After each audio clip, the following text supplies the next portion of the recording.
Pernah nggak kamu mikir, kenapa negara kelihatan gagah di panggung dunia, padahal di balik layar mereka sebenarnya ngos-ngosan bayar cicilan utang? Itu kayak orang pakai jas keren, dasi sutra, naik mobil mewah, tapi kartu kreditnya udah merah. Dari luar terlihat berwibawa, tapi dalamnya bolong. Sekarang saya mau tanya ke kamu, kenapa sih negara sampai rela ngutang triliunan rupiah? Apa benar buat bangun jalan, sekolah, rumah sakit, atau jangan-jangan utang itu sebenarnya tali kendali yang bikin mereka, para pemimpin negara, nggak bisa bergerak bebas? Kamu kira cuma sapi yang bisa ditarik pakai tali? Negara pun bisa, bro.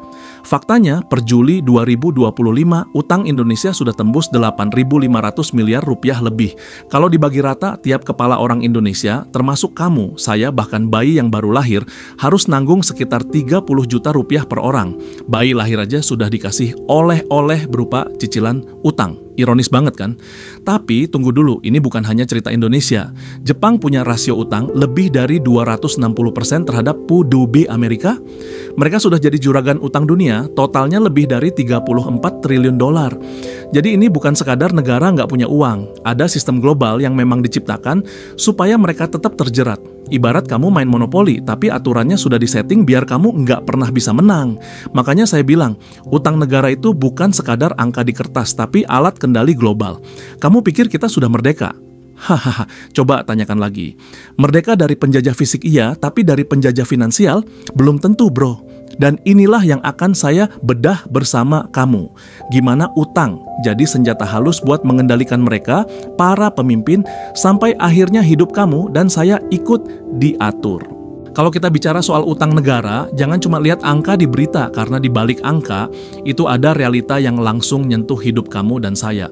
Per Juli 2025, posisi utang Indonesia resmi menembus 8.500 miliar rupiah lebih. Angka ini bikin rasio utang terhadap produk domestik bruto, PDB, kita berada di kisaran 39%. Secara teori, pemerintah masih suka bilang, aman kok, masih di bawah 60%. Tapi coba saya tanya ke kamu, apa kamu merasa aman ketika harga cabai naik, listrik naik, BBM naik? Data di kertas boleh terlihat stabil, tapi kenyataannya di pasar, di dapur, rumah tangga, terasa sesak. Sekarang mari kita bandingkan. Jepang memang punya utang lebih dari 260% dari PDB. Amerika lebih gila lagi, total utangnya sudah 34 triliun dolar ASEAN. Tapi bedanya, mereka punya keistimewaan. Jepang bisa cetak yen, Amerika bisa cetak dolar, mata uang dunia. Sementara kita, rupiah tidak punya kekuatan global. Artinya, kita terpaksa bayar utang dengan keringat, pajak, dan sumber daya. Mereka bisa main di meja judi ekonomi global, kita cuma jadi penonton yang harus ikut aturan. Lalu, siapa sebenarnya yang menikmati utang itu? Pemerintah selalu bilang untuk pembangunan. Betul, ada jalan tol, ada infrastruktur. Tapi coba perhatikan, siapa yang lebih banyak menikmati? Apakah kamu yang tiap hari masih macet-macetan ke kantor? Atau mereka, segelintir konglomerat dan investor asing yang dapat proyek-proyek besar? Dan jangan lupa, utang itu bukan cuma cicilan pokok, tapi juga bunga. Tahun 2025, pembayaran bunga utang Indonesia saja diperkirakan tembus lebih dari 500 triliun rupiah per tahun. Bayangkan, uang sebanyak itu seharusnya bisa dipakai untuk sekolah gratis, rumah sakit murah, subsidi pangan, tapi akhirnya dipakai untuk membayar bunga, bukan pokok, hanya bunga, kepada mereka yang jadi kreditur. Jadi kalau ada yang bilang utang itu biasa, saya setuju, utang memang biasa. Tapi yang jadi masalah adalah ketika utang itu jadi alat untuk mengikat. Dan itulah yang sedang terjadi. Kita, rakyat biasa, merasa terjepit. Kamu bayar pajak, saya juga bayar pajak. Tapi hasilnya, sebagian besar mengalir ke luar negeri. Ini fakta yang jarang diungkap dengan jujur. Utang negara sebenarnya bukan sekadar beban fiskal, tapi rantai yang halus. Mereka yang memberi pinjaman otomatis punya kendali. Mau kebijakan energi, mau harga pangan, semua bisa dipengaruhi oleh siapa yang pegang utang kita. Sekarang mari kita bedah lebih dalam.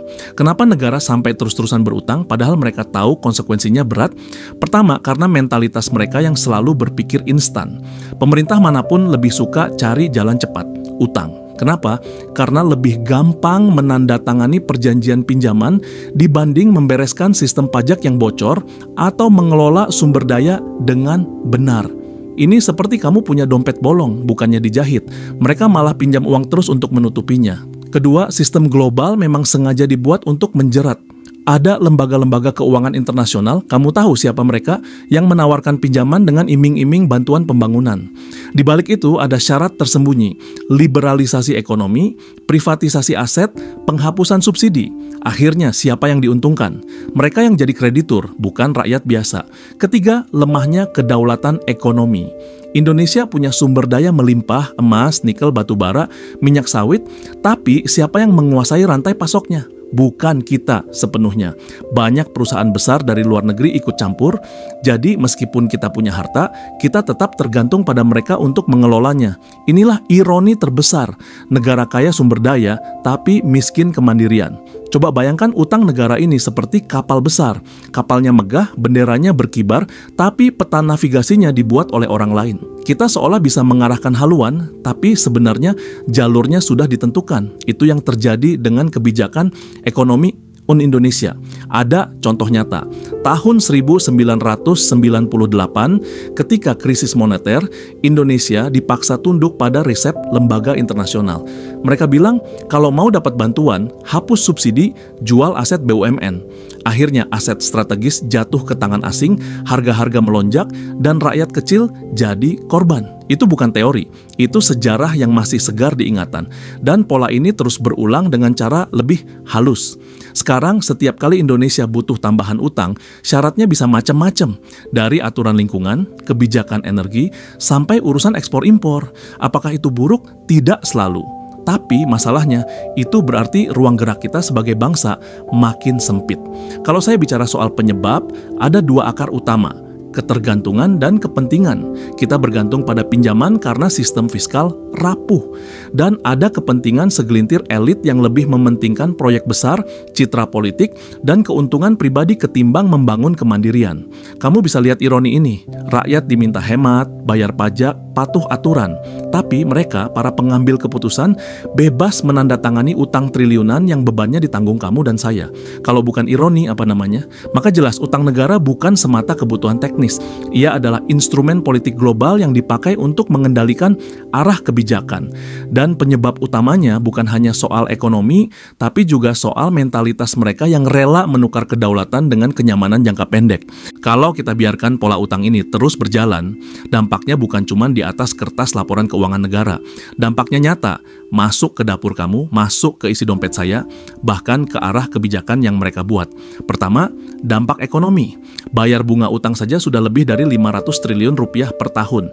Itu berarti anggaran yang seharusnya bisa untuk sekolah gratis, subsidi pangan, atau rumah sakit murah, habis untuk membayar kewajiban kepada mereka, para kreditur. Jadi kalau kamu heran kenapa biaya hidup makin mahal, jawabannya sederhana. Uang negara lari keluar, bukan balik ke rakyat. Kedua, dampak sosial. Rakyat kecil jadi korban pertama. Ketika pemerintah ditekan untuk memangkas subsidi, siapa yang paling menderita? Kamu yang beli BBM lebih mahal, saya yang bayar listrik lebih tinggi, mereka yang hidup pas-pasan makin terjepit. Sementara kelompok elit dengan akses modal besar tetap bisa hidup nyaman. Jurang antara kaya dan miskin makin lebar, dan itu bibit ketidakstabilan. Ketiga, dampak politik. Jangan salah, utang bukan cuma soal angka, tapi soal kendali. Siapa yang memberi pinjaman bisa ikut menentukan arah kebijakan. Contoh, kalau mereka bilang harga energi harus naik, pemerintah sulit menolak. Kalau mereka bilang sektor tertentu harus dibuka untuk asing, kita tidak punya banyak pilihan. Akhirnya kedaulatan hanya jadi slogan, bukan kenyataan. Konsekuensi terakhir yang lebih berbahaya, hilangnya kepercayaan rakyat. Kalau kamu dan saya sudah merasa negara ini cuma alat bayar cicilan, sementara mereka yang berkuasa terus menambah utang tanpa solusi, apa yang akan terjadi? Bisa muncul gelombang ketidakpuasan, bahkan gejolak sosial. Dan itu bukan sekadar teori, sejarah sudah berkali-kali membuktikannya. Singkatnya, utang negara bukan sekadar soal fiskal. Ia adalah rantai yang pelan-pelan membelenggu. Kalau dibiarkan, kita bisa jadi bangsa besar hanya di lagu kebangsaan, tapi kecil di meja perundingan dunia. Sekarang pertanyaannya, apakah kita bisa keluar dari jebakan utang ini? Jawabannya bisa. Tapi syaratnya mereka yang berkuasa harus berani mengambil langkah yang tidak populer. Pertama, kita harus berani melakukan reformasi fiskal. Artinya bukan sekadar nambah pajak yang bikin kamu dan saya makin sesak, tapi menutup kebocoran besar-besaran.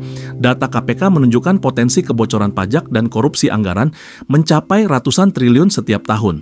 Kalau mereka bisa menutup itu saja, kebutuhan utang bisa jauh berkurang. Kedua, optimalisasi sumber daya alam. Indonesia punya emas, nikel, batu bara, sawit, tapi selama ini yang paling untung siapa?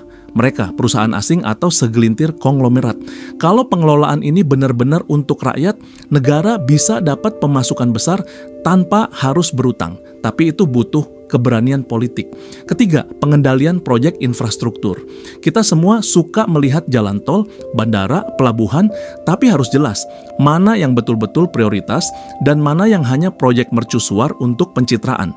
Jangan sampai kamu dan saya dipaksa bayar cicilan utang demi proyek yang hanya menguntungkan mereka di lingkaran kekuasaan. Keempat, kedaulatan moneter. Ini mungkin terdengar besar, tapi kita harus berani melepaskan ketergantungan pada mata uang asing dalam perdagangan.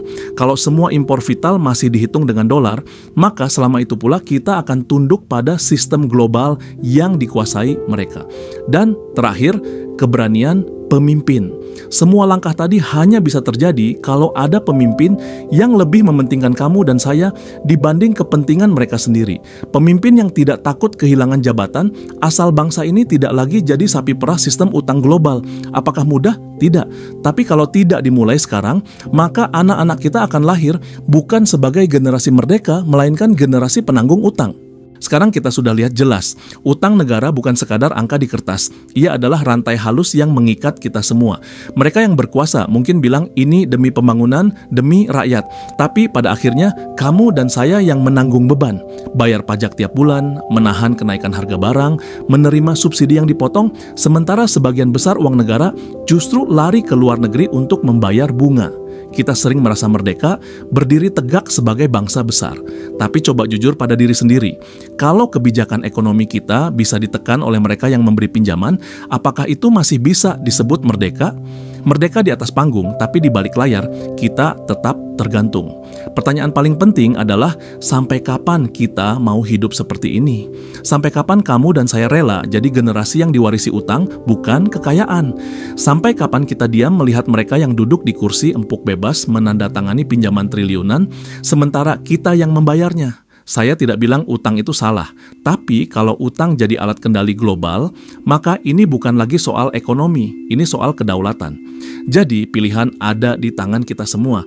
Apakah kita mau terus jadi bangsa yang diatur lewat buku kas, atau kita mau bangkit menuntut kemandirian ekonomi yang sesungguhnya? Pikirkan baik-baik. Dan seperti biasa, saya tutup dengan satu kata, peace.